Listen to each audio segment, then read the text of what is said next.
यह कहानी है एक साधारण लड़के की जो सपनों की दौड़ में भाग रहा है। एक छोटे से गांव से ताल्लुक रखने वाला यह नौजवान गाड़ियों की आवाज में अपने भविष्य के सपनों को देखता है। वो दिन आता है जब वो आईटीआई में दाखिला लेता है, सीखता है और एक हुनरमंद बनने की राह पर कदम बढ़ाता है। एक दिन रेलवे द्वारा अप्रेंटिस के पद के लिए विज्ञापन जारी किया जाता है। वो उस पद के लिए आवेदन करता है और उसका चयन हो जाता है। ये परिवार के लिए खुशी का पल है। वो चेन्नई में अप्रेंटिसशिप के लिए जाता है। माता पिता उसे इस सफर के लिए अपनी जमीन जायदाद बेचकर भेजते हैं। बेटे की आंखों में बड़े सपने हैं।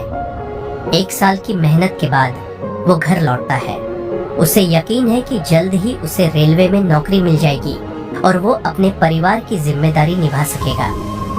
समाज के तानों और नौकरी न मिलने की निराशा में वह मानसिक रूप से परेशान होने लगता है। धीरे धीरे वह अप्रेंटिसशिप के अधिकारों के लिए संघर्ष करने वाली यूनियन में शामिल हो जाता है। एक महत्वपूर्ण बैठक में 70 वर्षीय अनुभवी रेलवे यूनियन नेता अपनी पारंपरिक कुर्ता पायजामा में भारतीय रेलवे मंत्री के सामने खड़े हैं। माहौल में उम्मीद और सकारात्मकता है क्योंकि वे उन हजारों रेल अप्रेंटिस की नियति पर चर्चा कर रहे हैं जो स्थायी नियुक्ति का इंतजार कर रहे हैं। संवेदनशीलता के साथ यूनियन नेता इन अप्रेंटिसों के संघर्ष और सपनों को व्यक्त करते हैं जिन्होंने देश की रेल सेवाओं के लिए कड़ी मेहनत और समर्पण से अपना प्रशिक्षण पूरा किया है। रेलवे मंत्री ध्यानपूर्वक सुनते हैं, अप्रेंटिसों के योगदान और उनके उचित नियुक्ति की आवश्यकता को समझते हैं। कुछ क्षणों के विचार विमर्श के बाद मंत्री निर्णायक स्वर में कहते हैं कि अप्रेंटिसों की नियुक्ति संवैधानिक प्रक्रिया के तहत की जाएगी। उनके कठिन परिश्रम और समर्पण को मान्यता दी जाएगी। यह वादा एक महत्वपूर्ण मोड़ है, एक ऐसा निर्णय जो अप्रेंटिसों के उज्जवल भविष्य के लिए उम्मीद जगाता है और रेलवे व्यवस्था की मजबूती को दर्शाता है। जैसे ही बैठक समाप्त होती है, कमरे में संतोष और राहत का भाव होता है। यूनियन नेता के चेहरे पर कृतज्ञता और आशा की झलक होती है। यह निर्णय न केवल अप्रेंटिसों के लिए आश्वासन लाता है, बल्कि भारत की सेवा कर रही रेलवे व्यवस्था की नींव को और भी मजबूत बनाता है।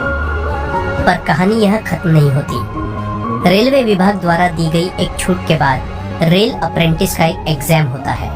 इस एग्जाम में कुछ ही लड़कों को नौकरी मिल पाती है और जो अपने हक के लिए लंबे समय तक संघर्ष करते रहे, उनका इंतजार आज भी जारी है। उनके दिल में बस एक ही आशा है कि भारत सरकार उनकी मांग को समझेगी और उन्हें रेल में नौकरी देगी। यह उनका सपना है, यह उनका हक है, ताकि उनके परिवार भी खुश रहे और उनका भी एक बेहतर भविष्य हो सके। ये कहानी अभी अधूरी है, पर उम्मीद है कि एक दिन यह इंतजार भी खत्म होगा और उनकी मेहनत रंग लाएगी।